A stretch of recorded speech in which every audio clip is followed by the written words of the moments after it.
नमस्कार सांग मैंने जय जगन्नाथ। चलते तेज जावा आम घर को। ये सब कौन हो देखो ये सब कौन जिनस ये पड़ी सब जिनस कभर हो बिक्री की सब पड़ी कौन हो देखा। चलतु देखु लगिले आमर नुआ एसी एसी इंस्टॉलेशन चली से सब जिनस को एमती कभर कर देचु कारण एते डस्ट कहतुनि आकु तो पुणी क्लीन कला पूरा मोर अवस्था पूरा खराब हम से सब जिनस कभर कर देचु। संध्या बेलू आरंभ हो गला राति 9टा बाजिगला काम किंतु सरुनी जेहेतु बाहर लोक घरे अच्छा आम सेमती चुपचाप बसीचु। चलते देखु ये से सब इंस्ट्रूमेंट कौन सब जिनस आणिक रखी धूली देखु कौन है देखो आपन को धूली देखु बापरे ये सब काम सरला पर मो अवस्था कौन हम मुझे बुझीपार देखु बाहर राति 9टा पर हो गला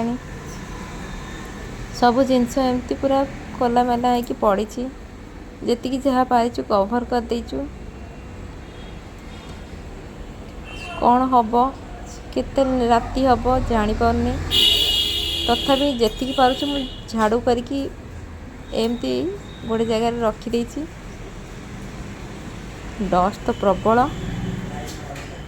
मो झील रूम रे भी एसीटा खराब हो जाइए पुराना हो जाइला ताकू भी चेंज कर देचु।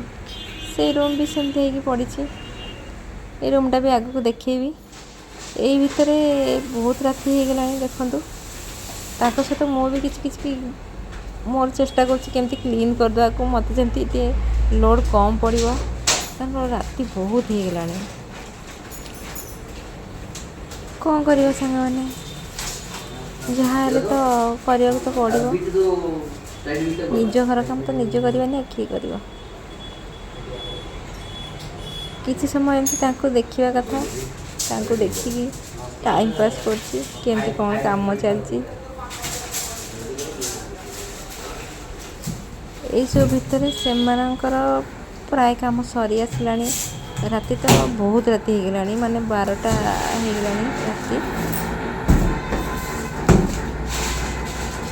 से माने बहुत परिश्रम कर बहुत एक्चुअली चेष्टा करमती कौन कर जल्दी सारदे जहाँ भी हो सेमती काम चलला ये सब भितर बहुत राति हो गला। देखो सामने आम तो आम घर जेहेतु अच्छु आम कम आम तो करूँ ना आम सेमती अड़िया मुड़िया एपट सेपट हो काम कर चलचु से भी काम कर चलते घर अवस्था तो देखिपे पूरा खेलामेला हो पड़ी। यहाँ झीर रूम ता रूम रे भी नुआ एसी लगिगला एसीटा पूरा पुराना हो जाता प्रोब्लेम दौला यही सब भितर सांग मैंने एत राति हो जाता आम राति लेट नाइट राति शोई पड़लु।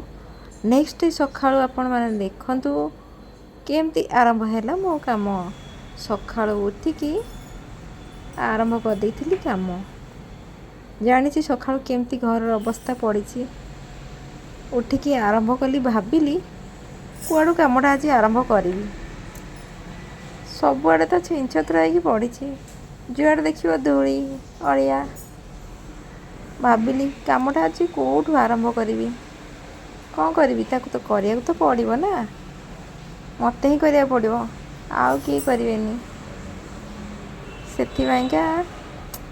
आउ किछि न भावे कि चलली नहीं कि आसापी क्लीन करने जिनस बकेट रे पानी नहीं आसली कपड़ा नहीं आसली क्लीन करी कारण धूली तो वाल गुड़ा भी एते धूली होती कहतुनि खाली फ्लोर नहीं वाल रे भी धूली हो प्रबल डस्ट कहतुनि तेणु आउ किछि चिंता न करके काम आरंभ करदेली। घर अवस्था कहतुनि जहाँ है चलो रे बाबा काम करवा काम आरंभ करदेली। यहाँ है मोर सका सका उठिकी काम बाकी सब काम पचर हम सका सका आरंभ करदेली काम ସେତିକି ତ ଖାଲି କଲେ ହେବନି, ବ୍ରେକଫାଷ୍ଟ ବି ବନେଇବାକୁ ପଡ଼ିବ। ସେ ଭିତରେ ମୁଁ ଟାଇମ୍ ବାହାର କରିକି ବ୍ରେକଫାଷ୍ଟ ବନେଇ ଦେଇଥିଲି। ସବୁଗୁଡ଼ାକ ଭିଡ଼ିଓ କରିକି ମୁଁ ଆପଣଙ୍କୁ ଦେଖେଇ ପାରୁନି କାରଣ ପସିବଲ୍ ନୁହେଁ। ବ୍ରେକଫାଷ୍ଟ ବନେଇକି ମୁଁ ସେଇଠି ସେମିତିରେ କ'ଣ ଟିକେ ଖାଇ ଦେଇଥିଲି, କାହିଁକିନା ନ ଖାଇଲେ ଭୋକରେ ଆଉ କାମ କରିପାରିବିନି। କୁଆଡ଼ୁ କାମ କରିବି, ପୁରା ଏମିତି ଜିନିଷ ସବୁ ପଡ଼ିଛି ମୋତେ କୁହନ୍ତୁନି, ମୋତେ ଭାରି କଷ୍ଟ ଲାଗିଲାଣି। ଆପଣଙ୍କୁ ଦେଖିବାକୁ ଯେତିକି କମ୍ ସମୟ ଲାଗୁଛି ମୋତେ ସେତିକି ସମୟ ଲାଗିନି। ରାତିରେ ବହୁତ ରାତି ପର୍ଯ୍ୟନ୍ତ କାମ ହୋଇଥିଲା, ପୁଣି ରାତିରେ ବହୁତ କମ୍ ଶୋଇବା ବି ହେଇଛି। ସକାଳୁ ପୁଣି ଉଠିକି ପୁଣି କାମ, ସେଥିରେ ରୋଷେଇ ତ କରିବାକୁ ପଡ଼ିବ କାରଣ ସମସ୍ତଙ୍କୁ ଭୋକ ଲାଗିବ, କାରଣ ମୋର ଡବଲ୍ କାମ। ଆଉ ସେ ଯାହା ବି ହଉ ଖାଇବା ବନେଇକି ଆଣିକି ମୁଁ ଦେଖନ୍ତୁ ଖାଇଦେଲି। ଖାଇବା ସିନା ଖାଇଲି କିନ୍ତୁ ମୁଣ୍ଡରେ ତ ଟେନସନ୍। ଲଞ୍ଚ ବନେଇବାର ଅଛି, ଆହୁରି ବହୁତ କାମ ଅଛି, ବହୁତ କମ୍ ସରିଛି କାମ, ବହୁତ ଗୁଡ଼େ ବାକି ଅଛି, ତାକୁ ତ କମ୍ପ୍ଲିଟ୍ କରିବାକୁ ପଡ଼ିବ। ତେଣୁ ଯେମିତି ଯାହା କରିକି ଟିକେ ଖାଇ ଦେଇକି ପୁଣି କାମ ପାଇଁକା ରେଡ଼ି। ଲଞ୍ଚ ପରେ ଆମେ 2 ଜଣ ମିଶିକି ଏଥିରେ କାମ କରିଛୁ, ମୋ ହଜବେଣ୍ଡ ଆଉ ମୁଁ। ଆଉ ମୁଁ ଏକା ପାରିଲିନି କାରଣ ଧୋଇ ତ ପ୍ରାୟ ସରିଗଲାଣି, କ୍ଲିନ୍ କରିଦେଇଛୁ। ଆଉ ବାକି ଯାହା ଅଛି ସେଗୁଡ଼ାକ ମୋ ହାତ ବି ପାଇବନି, ତାକୁ ତ ଭ୍ୟାକ୍ୟୁମ୍ରେ ଟାଣିବାକୁ ପଡ଼ିବ। ଭ୍ୟାକ୍ୟୁମ୍ କ୍ଲିନର୍ ୟୁଜ୍ ନ କଲେ ଆଉ ଏଗୁଡ଼ାକ ମୁଁ କ୍ଲିନ୍ କରିପାରିବିନି। ସେଥିପାଇଁ ଭ୍ୟାକ୍ୟୁମ୍ କ୍ଲିନର୍ ଧରିକି 2 ଜଣ ମିଶିକି କରିଦେଇଥିଲୁ କାମ ଆରମ୍ଭ। ଦେଖନ୍ତୁ ପୁରା ଲେବର ହେଇକି ଆମେ ଲାଗିଛୁ 2 ଜଣ ଯାକ କାମ କରିବାରେ। ଆଉ ଏଇସବୁ ଜାଗାରେ ଏତେ ଡଷ୍ଟ ରହିଛି, ତାକୁ କେମିତି ଆମେ କରିବୁ? ବିନା ଭ୍ୟାକ୍ୟୁମ୍ରେ ତ ହେଇପାରିବନି। ଆଉ ମୁଁ ଏକା କେତେ କରିବି? କିନ୍ତୁ ସେ ବହୁତ କୋଅପରେଟିଭ୍, ସେ ମୋତେ ହେଲ୍ପ କରିଦେଲେ ଏଇ କାମ ଗୁଡ଼ାକରେ। 2 ଜଣ ମିଶି ପୁରା ଘରଟାକୁ ପୁରା କ୍ଲିନ୍ କରିକି ଚକାଚକ୍ କରିଦେଲୁ। ପୁରା ମାନେ ଯାହାକୁ କୁହନ୍ତି ପୁରା ରେଡ଼ି। ଦେଖନ୍ତୁ ପୁରା ଲେବର ହେଇଯାଇଛି ମୁଁ। କାମ ମାନେ ଦିନ ପ୍ରାୟ 4ଟା ହେଇଗଲାଣି, 4ଟା 4:30 ବୋଧେ ହେଇଗଲାଣି। ଦିନ ସାରା କିଛି ନା କିଛି କାମ ଚାଲିଛି, ଆଜି ଆଉ ମୋତେ ରେଷ୍ଟ ନାହିଁ। ପୋଛା ମାରିଦେଲେ ପୁରା ଘରଟା କ୍ଲିନ୍ ହେଇଯିବ।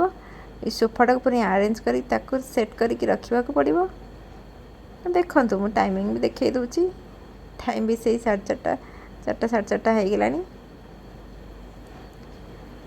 ଆଉ କ'ଣ କହିବି, ଦେଖନ୍ତୁ କେମିତି କାମ କରୁଛି। ସୋଫାଟାକୁ ସେଟ୍ କରିବାକୁ ବି ପଡ଼ିବ। ପୋଛା ମାରି ଦେଉଛି।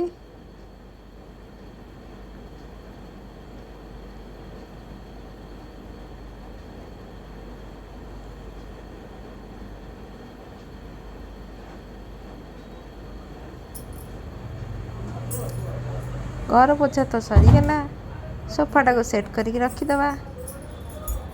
ଏକା ତ ରଖିପାରିବିନି, 2 ଜଣ ମିଶିକି ସୋଫାକୁ ସେଟ୍ କରିକି ରଖିଦେଲୁ। ଦେଖନ୍ତୁ ଆପଣଙ୍କୁ ଦେଖିବାକୁ ବହୁତ ଇଜି ଲାଗୁଥିବ, ଚୁଟକି ମାରିଲେ ଯେମିତି ହେଇଯିବ, କିନ୍ତୁ ଭାଇ ଏତେ କଷ୍ଟ କୁହନ୍ତୁନି। ଏସବୁ କାମ କରିବା ବହୁତ କଷ୍ଟ, ବହୁତ କଷ୍ଟରେ 2 ଜଣ ମିଶିକି ତାକୁ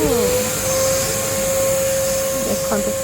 ତାକୁ ଲାଗିଲା ଏଇଠି ଟିକେ ଆଉ ଟିକେ ଡଷ୍ଟ ଅଛି, ସେଥିପାଇଁ କହିଲେ ଆଉ ଟିକେ କ୍ଲିନ୍ କରିଦେବା, କାରଣ ପକେଇ ସାରିଲା ପରେ ଆଉ ତ କରିହେବନି ନା। ସେ ଟିକେ ଛେନାରୁ ଚୋପା ଛଡ଼େଇବା ଲୋକ, ତେଣୁକରି ସେ ଛାଡ଼ିବେନି। କରିବେ ମାନେ 100% କରିକି ହିଁ ଛାଡ଼ିବେ। କିଛି ନାହିଁ ଭାଇ, କର, ତୁମକୁ ଅସନା ଲାଗୁଛି ତ କର। ଦେଖନ୍ତୁ ସାଙ୍ଗମାନେ କେମିତି ବାହୁବଳୀ ପରି ଆମେ 2 ଜଣ ସୋଫାକୁ ଟେକି କେମିତି ସାଇଜ୍ କରିଦେଉଛୁ। ଆକ୍ଚୁଆଲି ସୋଫାର ୱେଟ୍ ବି ଅଛି। ତଥାପି କମେଣ୍ଟରେ ନିଶ୍ଚିତ ଜଣାଇବେ ଭିଡ଼ିଓଟି କେମିତି ଲାଗିଲା ଆମର। ଯାହା ବି ହଉ ଲାଗି ପଡ଼ି 2 ଜଣ କୁହନ୍ତୁନି ବହୁତ କଷ୍ଟରେ କଲୁ। ବାବା ହେଇଗଲା ଶେଷରେ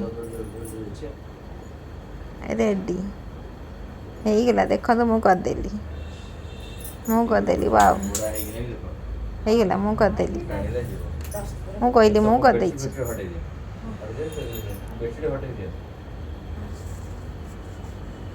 ସେ ଯାହା ବି ହଉ କାମ ସରିଗଲା। ବର୍ତ୍ତମାନ ଦେଖନ୍ତୁ ତାକୁ ଅସନା ଲାଗିଲା ଫ୍ଲୋର୍ଟା କହିଲେ ଫ୍ଲୋର୍ଟା ଟିକେ କ୍ଲିନ୍ କରିଦେବା। ଫ୍ଲୋର୍ କ୍ଲିନ୍ କଲେ ମୁଁ ସେ ପୋଛା ମାରି ପୁରା ଟାୟାର୍ଡ଼ ହେଇଯାଇଛି। ମୋତେ ଆଉ ଇଚ୍ଛା ହେଉନି କରିବା ପାଇଁ। ମୁଁ ବହୁତ ବେଶୀ କାମ କରିଛି। ମୁଁ ଦେଖିଛନ୍ତି ତ ମୁଁ ସକାଳୁ ଉଠି କେତେ କାମ କରିଛି। ସେ ବହୁତ କମ୍ କରିଛନ୍ତି। ମୁଁ ବହୁତ କାମ କରିଛି। କମେଣ୍ଟରେ ନିଶ୍ଚିନ୍ତ ଜଣାଇବେ କିଏ ଅଧିକା କାମ କରିଛି। ଦେଖିଛନ୍ତି ନା ମୁଁ ବେଶୀ କାମ କରିଛି। ଯାହା ବି ହଉ ହେଇଗଲା ବର୍ତ୍ତମାନ ରେଡ଼ି। କେମିତି ଲାଗୁଛି କମେଣ୍ଟରେ ମୋତେ ନିଶ୍ଚୟ ଜଣାଇବେ। ଯଦି ଭିଡ଼ିଓଟା ଭଲ ଲାଗିଲା ଟିକେ ପ୍ଲିଜ୍ ଗୋଟେ ଲାଇକ୍ ତ କରିଦେବେ ନିଶ୍ଚିନ୍ତ। ଦେଖିଲେ ମୋତେ ବି ଖୁସି ହେବ କେତେ ପରିଶ୍ରମ କରିଛି। ମୋତେ ବି ଖୁସି ଲାଗିବ ଯାହା ମୋ ଭିଡ଼ିଓ ଗୋଟେ ତ ଲାଇକ୍ ଆସିଲା। ମୋର ଭିଉ ଯାଉନି ବହୁତ କମ୍ ଭିଉ ଯାଉଛି। ପ୍ଲିଜ୍ ଭିଡ଼ିଓଟାକୁ ଦେଖିବେ।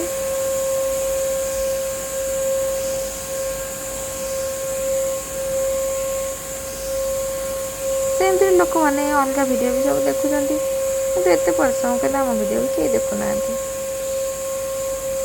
ମୁଁ ଦେଖିଛି ଗୋଟେ ଭିଡ଼ିଓରେ କିଛି ନଥାଏ କିନ୍ତୁ ବହୁତ ଲାଇକ୍ ଯାଏ। ହୁଏତ ସେମାନେ ପପୁଲାର ହେଇଗଲେଣି ତାଙ୍କ ଭିଡ଼ିଓ ସମସ୍ତଙ୍କୁ ଦେଖିବାକୁ ଭଲ ଲାଗୁଛି। ଆମର ଦେଖିବାକୁ ଆଉ ଭଲ ଲାଗୁନି। ହୁଏତ ଆମ କଥା ବି ଶୁଣିବାକୁ ତାଙ୍କୁ ଭଲ ଲାଗୁନି। ଯାହା ବି ହଉ ଏତିକି ପର୍ଯ୍ୟନ୍ତ ଯଦି ମୋ ଭିଡ଼ିଓଟାକୁ ଆପଣମାନେ ଦେଖିଛନ୍ତି ସେଥିପାଇଁ ବି ବହୁତ ବହୁତ ଧନ୍ୟବାଦ। ଦେଖନ୍ତୁ ପୁରା ସରିଗଲା ପରେ ଘର କେମିତି ଅବସ୍ଥା ପୁରା କ୍ଲିନ୍ ନା ପୁରା ଚକାଚକ୍। ଜୟ ଜଗନ୍ନାଥ ରହିଲି। Thank you.